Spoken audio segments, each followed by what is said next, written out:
Hello everybody and welcome back to OMB Reviews. I am the critic who is assistant. I hope you're doing well, and today we'll be talking about the box office preview, the long-range forecasting for films set to come out this weekend. First off, The Bad Guys. We do have some updates for the film, for instance, The Northman, which is now expected to do 15% better in its opening weekend. However, that is still very far off the path of where this film needs to be with the $90 million budget that the film has. We'll also talk about some updated numbers for Doctor Strange in the Multiverse of Madness, which is now also ticking up as well, only a couple of percentage points. However, when the number was already so massive in the first place, it is quite significant nonetheless. And after looking at tickets for my local IMAX screen for this film, it is actually selling very, very well. And so I suspect that these numbers are probably going to be pretty accurate, and Doctor Strange is going to see a pretty massive opening weekend because of it. So before we go any further though, please make sure you smash that like button, lap that fire button if you're watching over on Odyssey, and also make sure that you are subscribed to the channel with that bell notification turned on. That way you know every time a video or live stream goes live on the channel. So before going into these numbers, I just want to give my quick thoughts about the Thor Love and Thunder trailer. Well, let's just say I don't quite understand exactly what direction the MCU and Kevin Feige honestly think they're going at this point, because the trailer, though, maybe had a couple of moments where I was like, oh, that's kind of interesting, I guess. Also, I love the fact that people are freaking out on Twitter and social media. The people, of course, who hate Chris Pratt because he happens to be a Christian, because they're freaking out that he was actually in the trailer. And so it'll be interesting to see whether or not Disney actually ends up canceling Chris Pratt over this or not, if they end up listening to the Twitter mob, which hates him, again, because of the fact that he is Christian. So that'll be an interesting story to follow nonetheless. And so it's one of those love and hate for that trailer, because I don't really like the trailer. I don't really like where the direction of the universe is going, especially with the way that the trailer ends. It's like, okay, great, MCU has been officially confirmed at this point, and it's just stupid. Go ahead and use a very unpopular story arc and, and try and, sell it to the mass populace. And I don't think it's really gonna work out very well for them. But with all that being said, the fact that Chris Pratt is causing a lot of hate for this trailer, even though he's barely in it, does also make me like the trailer just a little bit more than what I typically would. Because again, I think it's stupid that they're trying to cancel him just because of the fact that he happens to be a Christian. So anyway, I just wanted to give my quick thoughts about that, and of course, continue to wish you all a happy and blessed Easter, as people often forget that Easter is a season and not just a single day. Anyway, we'll go ahead and look at the numbers here. So first off, The Bad Guys, which is a new animated feature, which doesn't really look all that interesting to me, is expected to open this weekend to 10 to 15 million with a long range of total domestic range of between 40 and 60 million, which actually seems kind of low, especially when you compare this to a film like Sing 2, which was able to do incredibly well with not just audiences that are, heavy on the family, but also, too, just worldwide, making well over $400 million.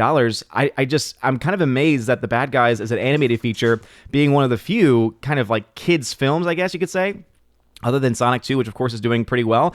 The fact that it's not expected to do nearly as well as a Sing 2, for instance, kind of surprises me a little bit. And so it'll be interesting to see whether or not these numbers hold, or whether or not the numbers end up ticking up just a little bit before the actual release, and whether the release itself ends up outperforming expectations. But I do find that a bit interesting that this kids film is not expected to do that much money at all. Don't have a budget yet for this film, but it'll be interesting to see whether or not it's able to make its money back, because typically animated films these days cost almost a minimum of $100 million, depending on the types of animation that they use. And again, not really a film that I had that much interest in based on the trailers for it, but I do know someone was like, in the comment section the other day, you skipped over it, and it was because I had no interest in it. But it's the first film mentioned up here, so I'll go ahead and talk about it today. The Northman, much more interested in this film. Got my ticket to go see this film opening night, so very excited to go see this on Thursday.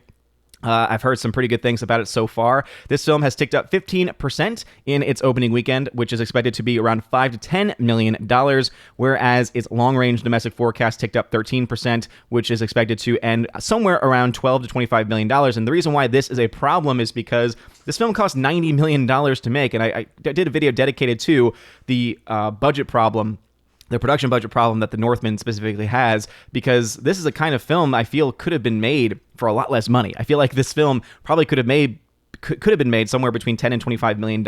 So the fact that it cost as much as it did, especially $90 million, almost $100 million film. I mean, I'm happy to see a film like this get this kind of love and attention from a studio like Focus Features, and I'm happy to see this film get, obviously with Robert Eggers, even though I'm not a biggest fan of the stories that he tells, with films like The Witch just not really doing it for me, and films also like The Lighthouse, which, again, there were certain elements like the cinematography that I loved and the acting, but the story, again, was just so weird and bizarre. It just wasn't really my style.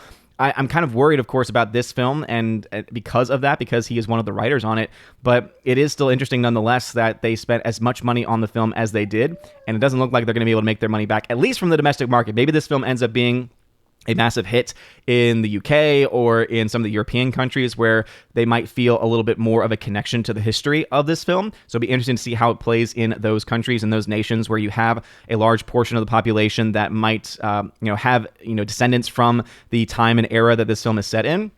However, as far as the domestic marketplace is concerned, things aren't looking all that good for the film. Again, $90 million production budget means that this film needs to make around $200 million worldwide in order for it to break even more than that. In fact, at this point, we also have The Unbearable Weight of Massive Talent, the new Nicolas Cage film where he plays Nicolas Cage. Surprisingly, only expected to make $6 to $11 million domestically.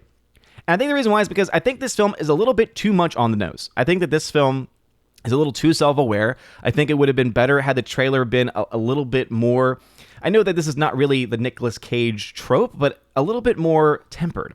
And the reason why is because if you say so much in your trailer and reveal so much in your trailer about this kind of a movie, it kind of makes you think, okay, why would I want to go see the film when I've already seen the film because of the trailer, right? I think that this film kind of suffers from what a lot of films tend to suffer from, which is really bad trailers which tell way too much of the story and make going to see the film seem pretty much unnecessary at any point in time. So $6 to $11 million opening weekend, $12 to $25 million in the overall domestic run for Lionsgate. Again, I don't know exactly how much money this film actually cost to make. I do know that Nicolas Cage didn't, I think he only took $1 million to do this, or rather, sorry, I think that was actually the point of the trailer, which is interesting because if the trailer is talking about him doing a movie for like $1 million, and this film, if he actually only was paid $1 million or something like that, again, I just find it to be a bit interesting. Nonetheless, again, I think it's a bit too on the nose, which is why I'm actually not all that excited for the film. Similar to Memory, it's yet another Liam Neeson action film from Briarcliff Entertainment, Open Roads. Don't know exactly what kind of contract he has with them. If it's like we have to put out 4 generic action films every single year until I can no longer do action films. Not that he can really do action films. I mean, other than Taken and maybe a couple of the other films that he's done, there really isn't a whole lot to be excited for when it comes to Liam Neeson action films. And so this film is expected to come out the week after The Northman, so next week. And yeah, not expected to do all that much of anything, which is kind of where he has been, right? You look to some of the other films that he has done this year, and it really hasn't been that impressive. I don't know why he continues to do films like this. We also, of course, have films like Doctor Strange and the Multiverse of Madness with some updated numbers here. So a 2% uptick in both the domestic opening and total. It's expected to open somewhere between $170 and $205 million. So it could be a $200 million domestic opening, which would be quite impressive for this film. Again, also, this would be one of the best showings from a Disney Marvel film in a very long time. Keep in mind that last year, all of the Disney Marvel films were pretty much all failures in different respects, whether it's because they underperformed by a massive degree or whether it was because they ended up losing money, like in the case of Eternals or like in the case of, I would say, arguably like in the case of Black Widow, especially with the lawsuit with Scarlett Johansson. I think that a lot of these things kind of make you wonder exactly what the future of Disney Marvel is going to be. And so this film is going to be incredibly important in telling us whether or not this is going to be a sign of the future of the MCU or not. And it's, I think, going to have a lot of factors going on with it because you have Sam Raimi who's directing it. So a lot of Sam Raimi fans are going to go see it. You have people who are fans of Doctor Strange, of Benedict Cumberbatch, who are going to go see this film. You have, of course, the typical MCU Disney stans are going to go see this film because it happens to have Disney and Marvel attached to it, and so they're going to go see it regardless. So it'll be interesting to see whether or not this film is any good or not. And also, with that kind of a massive opening, are we also going to see a massive historic drop-off or not? That's going to be the big question. This is the first MCU film in a long time, the first Disney MCU film in a long time, because remember, Spider-Man is a Sony product, and they get 75% of the money from the film. They put 75% of the money into the film, and so it is a Sony product, no matter what anyone wants to try and tell you. So this is really the first test of Disney in the quote-unquote post-COVID era, even though during the COVID era, Spider-Man was able to make money pretty easily and almost make $2 billion to boot, which I think is quite impressive, all without, communist China, by the way. So it's just interesting to see this all play out nonetheless. So Doctor Strange, the Multiverse of Madness, expected to do quite well. And then we have Firestarter, Another Universal Pictures film, another adaptation of a Stephen King novel, expected to open somewhere between $8 and $13 million, with a total of $18 to $33 million domestically. I'm not really all that excited for this film. I don't really care much for the genre personally, and I'm sure that some people will say that the original is better or the book is better, and I think that might be the reason why you're seeing these kinds of numbers here, though it is a horror film, and I imagine that this film didn't cost a whole lot to make, and so it doesn't have to make a whole lot to break even and to make some profit. But of course, we'll be following it on the channel and be able to tell y'all whether or not the film makes any money down the road. But what are y'all's thoughts about this? Are you surprised by Doctor Strange in the Multiverse of Madness expected to do as well as it is? And again, my local IMAX theater is pretty much sold out for the the main showing at 7 p.m. For this film in IMAX. Even the 4 p.m. showing is selling quite well also, and so are you surprised by that? Also, what are y'all's thoughts about The Northman, The Bad Guys, any of the other films mentioned here? Let me know in the comment section down below. If you like this video, smash that like button, light that fire button on Odyssey. Y'all are all amazing and beautiful people. Hope you all have a wonderful rest of your day, and as always, God bless.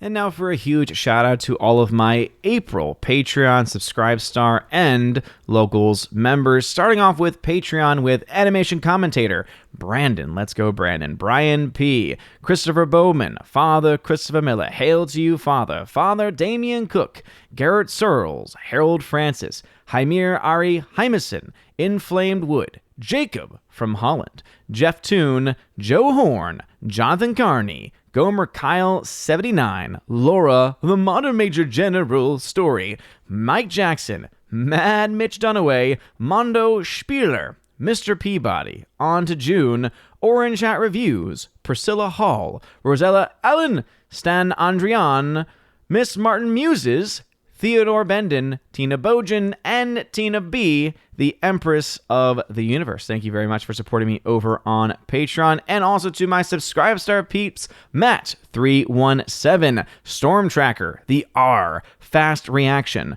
Nosferatu Gatsu, Stand 4, John B., Mr. Roy, Glinzer, J. Alice McCarthy Jr., Dean Heiss, J-Rod the Beer Guru, and ZK Man. And also a huge shout out to my Locals members, starting off with Kara Tharp, K Tharp 56. Also, UAB, Mad Dog, Mike Jackson, Robert Barnes, and also a huge support as well to Brett D90. Thank you very much for supporting me over on Locals.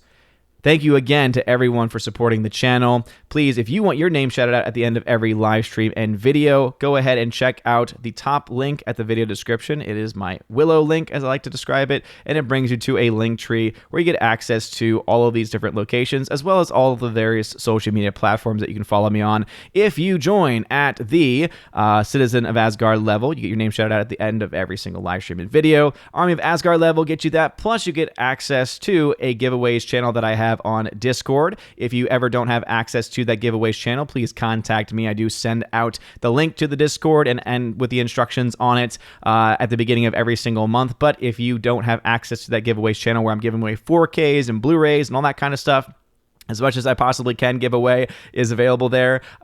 Please just reach out to me and I will gladly walk you through the process to make sure you get access to that giveaways channel. And again, that is, Army of Asgard level, whether you be on Patreon, Subscribe Star, or on Locals. Also, if you are the keeper of the Bifrost level, you get access to all of that. Plus, you get access to a podcast that I do with John the Flick Pick Flickinger. We try and do it once or twice a month. I think we're going to try and do it twice this month to make up for some miscommunication that we had last month. So be on the lookout for that, and look out for those podcast Q&A posts that are always available on the Patreon main page, the Subscribe Star main page, on the YouTube side of things as well. The YouTube community tab, you'll always find the podcast Q&A there, and also on the Locals page as well. And if you join at the Chosen of Valhalla level, the highest of the levels, you get access to all of that. Plus, if it's your first month, you get a free t-shirt, any t-shirt you want from my Teespring, my TeePublic, whichever one you want to get it from.